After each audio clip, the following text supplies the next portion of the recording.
បាទសូមអរគុណមែនទែនដែលបានចូលរួមនៅថ្ងៃនេះ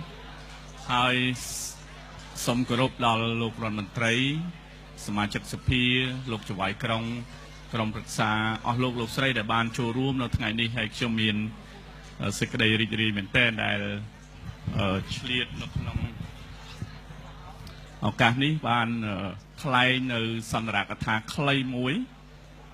ដើម្បីធ្វើការប្រៀបធៀបថាតើប្រទេសកម្ពុជាយើងមានស្ថានភាពបែបណាចំណុចទី1ដែលខ្ញុំចង់វិភាគដោយសារតែលោករដ្ឋមន្ត្រីនៅទីនេះខ្ញុំបាន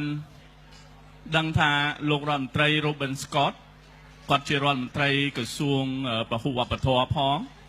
ក្រសួងហិរញ្ញវត្ថុផងខាងនគរបាលផងនិងពន្ធនាគារផងបើយើងប្រៀបធៀបទៅប្រទេសកម្ពុជារដ្ឋមន្ត្រីមួយនៅទីនេះមានក្រសួង4ដែលគាត់ទទួលខុសត្រូវហើយគាត់អាចធ្វើបានប៉ុន្តែនៅប្រទេសកម្ពុជាយើងយកក្រសួងមួយហែកចេញជា4ទៅវិញដើម្បីឲ្យមានកៅអីសម្រាប់អង្គុយជារដ្ឋមន្ត្រីឲ្យច្រើនទៅឧទាហរណ៍ថាក្រសួងកសិកម្មគាត់ហែកទៅជាក្រសួងធនធានទឹកផងក្រសួងអភិវឌ្ឍជនបទផងក្រសួងបរិស្ថានផងហើយនិងក្រសួងរ៉ែផងខ្ញុំធ្វើការប្រៀបធៀបមួយប្រៀបធៀបទី2ខ្ញុំសិក្សាមើលរដ្ឋមន្ត្រីនៅទីនេះយើងមានតែ18ក្រសួងឯងហើយបើចំនួនរដ្ឋមន្ត្រីមានប្រហែលជា12នាក់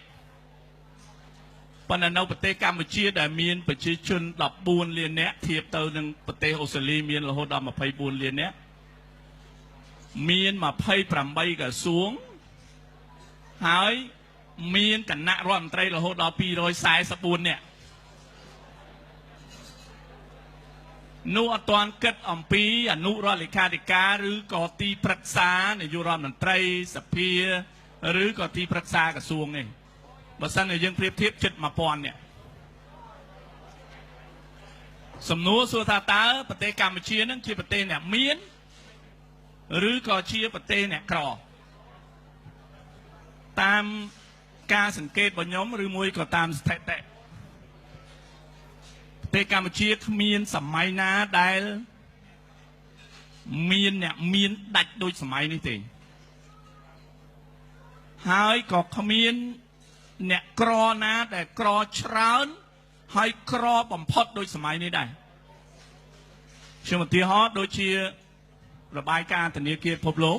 ឆ្នាំ2013អ្នកដែលរកបានតិចជាង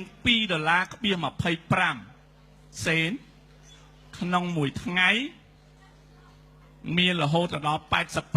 85%នៃប្រជាពលរដ្ឋខ្មែរខ្ញុំសូមបកស្រាយកន្លែងហ្នឹងបើសិនជាគាត់រកអត់បាន$2.25សេននៅក្នុងមួយថ្ងៃនៅក្នុងម្នាក់មានន័យថាគាត់អត់រកបាន10000រៀលទេនៅក្នុងមួយថ្ងៃក្នុងម្នាក់បើគាត់រកអត់បាន10000រៀលនៅក្នុងមួយថ្ងៃក្នុងម្នាក់គាត់ត្រូវតែចាយតែ5000រៀលទេក្នុងមួយថ្ងៃក្នុងម្នាក់85%នៃប្រជាពលរដ្ឋខ្មែរបើគាត់ចាយ5000រៀលពីព្រោះគាត់ទុកគេហៅ food 50% ហើយ non food 50% អញ្ចឹងតែប្រហែលជា5000រៀលបើ5000រៀលគាត់ត្រូវចាយក្នុងពេលព្រឹក1000រៀលថ្ងៃត្រង់2000រៀលថ្ងៃល្ងាច2000រៀលសំណួរសួរថាតើអាហារូបត្ថម្ភរបស់ប្រជាពលរដ្ឋខ្មែរនឹងយ៉ាងដូចម្តេចចម្លើយយើងមើលការសិក្សាមួយទៀតរបស់ក្រសួងសុខាភិបាលគេហៅថា Cambodian Health Demographic Survey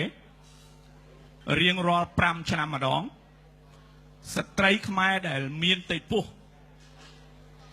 មានភាពស្លេកស្លាំងរហូតដល់57%មូលហេតុមកពីអីភាគច្រើនមកពីខ្វះអាហារូបត្ថម្ភហេតុអីបានខ្វះអាហារូបត្ថម្ភ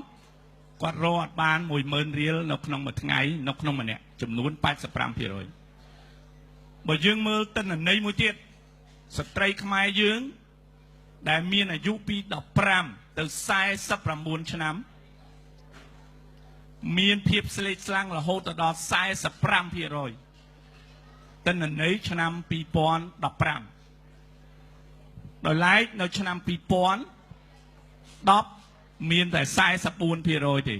មូលហេតុនៃការស្លេកស្លាំងភាគច្រើនគឺមកពីខ្វះចំណីអាហារអញ្ចឹងទិន្នន័យទាំង3នេះបញ្ជាក់ឲ្យឃើញថាស្ថានភាពស្រុកខ្មែរហ្នឹងគឺនៅមានស្ថានភាពក្រីក្រខ្លាំងមែនទែនដែលខ្ញុំធ្វើការប្រៀបធៀបដោយឡែកបើយើងមកមើលអូស្ត្រាលីខ្ញុំបានសិក្សាច្រើនពីចៅហ្វាយក្រុងលោកតាក់មិញហៀង